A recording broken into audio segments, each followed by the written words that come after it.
For years, experts, analysts, and even rival pilots all agreed on one thing: what was being claimed simply couldn't be done. In an era ruled by stealth giants, massive budgets, and extremely complex fighter programs, the idea that a smaller, lighter, and more affordable jet could challenge the world's best sounded unrealistic. Many called it propaganda. Others laughed it off as clever marketing. But then reality caught up. And suddenly, the impossible was happening right in front of everyone. Modern air combat is unforgiving. Fighter jets are no longer judged by speed alone. They must survive dense air defenses, operate under constant satellite surveillance, fight electronic warfare battles, and still deliver results with precision. Most countries responded to this challenge by building larger aircraft packed with advanced systems, assuming complexity itself would guarantee dominance. But that approach came with a cost: massive logistics chains, extreme maintenance demands, and limited operational flexibility. This is where expectations began to crack. Instead of chasing size and extreme stealth at any cost, this aircraft was built around a different philosophy: fight smart, move fast, and stay unpredictable. It was designed to operate not just from major air bases, but from highways, rough strips, and dispersed locations. Critics said this idea belonged to the Cold War. They argued that modern sensors and satellites would make such tactics useless. What they didn't expect was how effectively modern networking, electronic warfare, and rapid turnaround would bring this concept back to life. During multinational exercises, something unusual started happening. Pilots flying far more expensive aircraft began reporting unexpected outcomes. In simulated combat, this jet wasn't just surviving, it was scoring kills. Again and again, it managed to detect, engage, and disengage before opponents could fully react. Observers initially blamed training scenarios or unrealistic rules. But as the results repeated across different exercises and against different opponents, denial became harder to maintain. One of the most shocking elements was turnaround in rank. While other fighters required long maintenance cycles, specialized equipment, and large ground crews, this jet was refueled, rearmed, and back in the air in minutes. In a real conflict, that means more sorties, more pressure on the enemy, and less time vulnerable on the ground. What looked like a small logistical detail suddenly revealed itself as a massive operational advantage. Then came the electronic warfare performance. Instead of relying solely on stealth to avoid detection, it actively fought the electromagnetic battle. Sensors were jammed, signals were distorted, and enemy awareness was degraded. This wasn't passive survival. It was active disruption. Opposing pilots later admitted they often didn't realize they were being targeted until it was too late. That moment of confusion was all it took. Another impossible claim was its cost-effectiveness. Critics argued that cheaper fighters must automatically be inferior. Yet here was proof that smart design could deliver high-end capability without astronomical expense. For smaller nations, and even larger ones, this changed the conversation entirely. Air power was no longer only for those who could afford the most expensive toys. It became about efficiency, adaptability, and strategy. What truly unsettled observers wasn't just performance in one-on-one scenarios, it was how well this aircraft worked as part of a network, sharing data, coordinating with ground systems, and acting as both a shooter and a sensor. It multiplied the effectiveness of everything around it.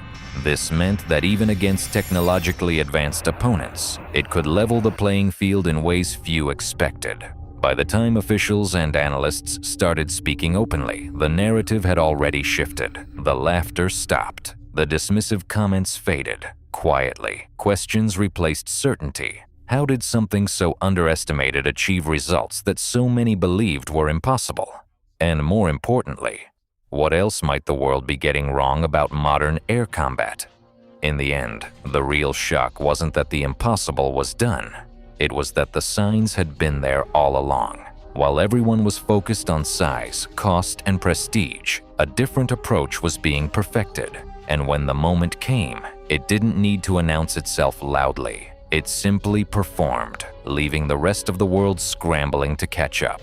For a long time, The idea itself sounded ridiculous. Military analysts, defense journalists, and even experienced pilots openly said it couldn't be done. In an age where air dominance seemed reserved for massive stealth aircraft backed by endless budgets, the thought that a smaller, lighter fighter could rewrite the rules felt almost laughable. The consensus was clear. Modern air warfare had become too complex, too expensive, and too technologically demanding for any alternative approach to succeed. And yet, step by step, that belief began to fall apart. The modern battlefield is unforgiving. Every movement is watched. Every signal is tracked. Every mistake is punished instantly. Fighter jets are no longer just aircraft. They are flying data centers, deeply tied into satellites, ground radars, and command networks. To survive in this environment, most nations doubled down on size, stealth coatings, and highly classified systems that require enormous support just to function. The assumption was simple: more complexity equals more power. What few considered was how that same complexity could become a weakness. This aircraft was built with a completely different mindset. Instead of assuming perfect conditions, it was designed for chaos. It assumed air bases would be targeted, runways destroyed, and supply chains disrupted. Instead of relying on massive infrastructure, it focused on rapid operations. It could land, refuel, rearm, and launch again in a fraction of the time required by most modern fighters. Critics dismissed this as irrelevant in the satellite age, claiming dispersion and mobility were outdated concepts. But war has a way of reviving old ideas when they're combined with new technology. During large-scale exercises, the unexpected began to happen. On paper, the matchups looked unfair. Heavier, stealth-focused aircraft with higher price tags were supposed to dominate. But in the air, outcomes didn't always follow predictions. Pilots began reporting engagements that ended before they fully understood what was happening. Situational awareness was disrupted. Targeting solutions appeared late. Sometimes warning systems reacted only after the engagement was already lost. At first, excuses filled the gap. Some blamed training differences. Others pointed to exercise rules. But repetition changes everything. When similar results kept appearing across different scenarios, against different opponents, and under different conditions, it became impossible to ignore. Something fundamental was being misunderstood. One of the most underestimated advantages was operational tempo. While other fighters spent long hours on the ground between missions, this aircraft kept flying. In real conflict terms, that means more sorties per day, more pressure on enemy forces, and a far greater chance to control the rhythm of the fight. Air combat isn't just about winning a single engagement. It's about sustaining pressure until the opponent can no longer respond effectively. Electronic warfare played an equally critical role. Rather than treating it as a supporting feature, it was integrated into the core of the aircraft's design. Sensors didn't just observe, they interfered. Signals weren't just detected, they were manipulated. Enemy pilots often found their picture of the battlefield incomplete or misleading. In combat, uncertainty is deadly. A few seconds of hesitation can decide the outcome of an engagement, and those seconds were being stolen repeatedly. Another assumption quietly collapsed. Cost equals capability. For decades, many believed that the most expensive systems were automatically the most effective.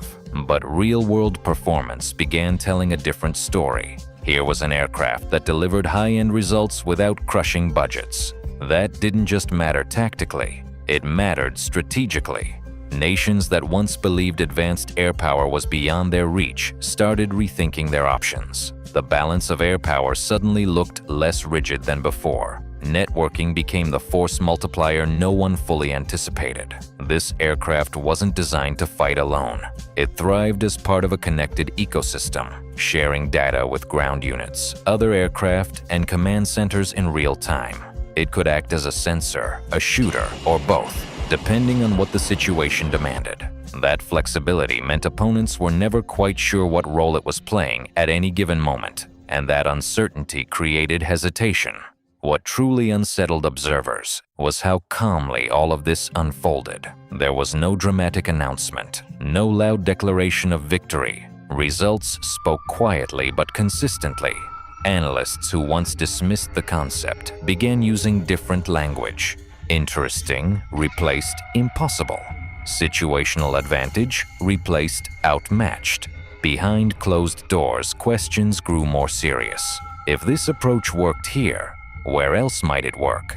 And what other assumptions about modern air warfare might be wrong? In the end, the shock wasn't just technical, it was philosophical. For years, the world chased a single vision of air dominance. Bigger, stealthier, more expensive. This aircraft proved that intelligence, adaptability, and speed of execution could challenge that vision head-on. It didn't break the laws of physics, it broke the habits of thinking. The impossible wasn't overcome by magic or secrecy. It was overcome by refusing to accept that there was only one way to win. And when the results became undeniable, the conversation changed forever. Not because someone said it would, but because it actually happened.